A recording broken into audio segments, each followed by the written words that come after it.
Hi friends, അപ്പോൾ ഇന്ന് ഞാനൊരു നീർദോശയുടെ റെസിപ്പി ആയിട്ടാണ് വന്നിട്ടുള്ളത്. അപ്പോൾ ഇതിൻ്റെ ചെറിയൊരു ഷോർട്സ് ഇട്ടിട്ടാകുമ്പോൾ എല്ലാവരും റെസിപ്പി ചോദിച്ചിട്ടുണ്ടായിരുന്നു യൂട്യൂബിലെല്ലാം. അപ്പോൾ അതിന് വേണ്ടിയിട്ട് ഞാനിവിടെ ഒരു 3 കപ്പ് പച്ചരി കുതിർക്കാൻ വേണ്ടിയിട്ട് വെച്ച് കൊടുക്കുന്നുണ്ട്. ഒരു 2-3 മണിക്കൂർ നേരം കുതിരാൻ വേണ്ടിയിട്ട് വെച്ച് കൊടുക്കുക. ഇത് ഞാൻ ഓവർനൈറ്റ് വെച്ചതാണ്. അങ്ങനെ അരിയെല്ലാം നല്ലപോലെ കഴുകി വൃത്തിയാക്കിയിട്ട് എടുത്തിട്ടുണ്ട്.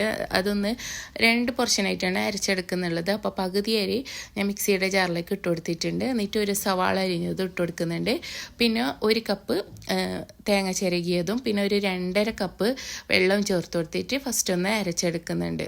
എന്നിട്ട് ബാക്കിയുള്ള അരി മിക്സിയുടെ ജാറിലേക്ക് ഇട്ട് കൊടുത്തിട്ട് 1/2 കപ്പ് തേങ്ങ ചിരകിയതും പിന്നെ ആവശ്യത്തിന് ഉപ്പും ഒരു 2 കപ്പ് വെള്ളവും ചേർത്ത് കൊടുക്കുന്നുണ്ട്. അങ്ങനെ ടോട്ടൽ 1.5 കപ്പ് തേങ്ങയും പിന്നെ 4.5 കപ്പ് വെള്ളം ചേർത്ത് കൊടുത്തിട്ട് അരച്ചെടുത്തിട്ടുണ്ട്. അപ്പോൾ ഈ വെള്ളം പോരാ, എന്നിട്ട് വീണ്ടും ഞാൻ ഒരു 1.5 കപ്പോളം വെള്ളം ചേർത്ത് കൊടുത്തിട്ടുണ്ട്. അങ്ങനെ ടോട്ടൽ 6 കപ്പ് വെള്ളം ചേർത്ത് കൊടുത്തിട്ടാണ് ഞാൻ മാവ് തയ്യാറാക്കിയിട്ട് എടുത്തിട്ടുള്ളത്. പിന്നെ ദോശക്കല്ലൊന്ന് ചൂടാക്കാൻ വെച്ചിട്ടുണ്ട്. അതിലേക്ക് സവാള ഇങ്ങനെ കട്ട് ചെയ്തിട്ട് അതിനോടാണ് എണ്ണ തടവി കൊടുക്കുന്നുള്ളത്. അപ്പോൾ അങ്ങനെ ചെയ്താൽ എളുപ്പം കല്ലിൽ നിന്ന് ദോശ ഇളകി കിട്ടും.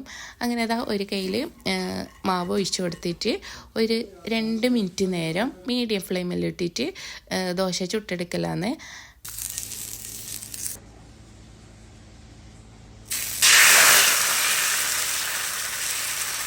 അപ്പോൾ എല്ലാ ദോശയും ഞാനൊന്ന് ഇങ്ങനെ ചുട്ടെടുക്കലാണ്. അപ്പം എല്ലാവരും ഒന്ന് ട്രൈ ചെയ്ത് നോക്കിയിട്ട് ഫീഡ്ബാക്കൊക്കെ പറയുക. അപ്പോൾ എൻ്റെ റെസിപ്പി ഇഷ്ടമായിട്ടുണ്ടെങ്കിൽ ഒന്ന് ഫോളോ കൂടി ചെയ്യുമോ.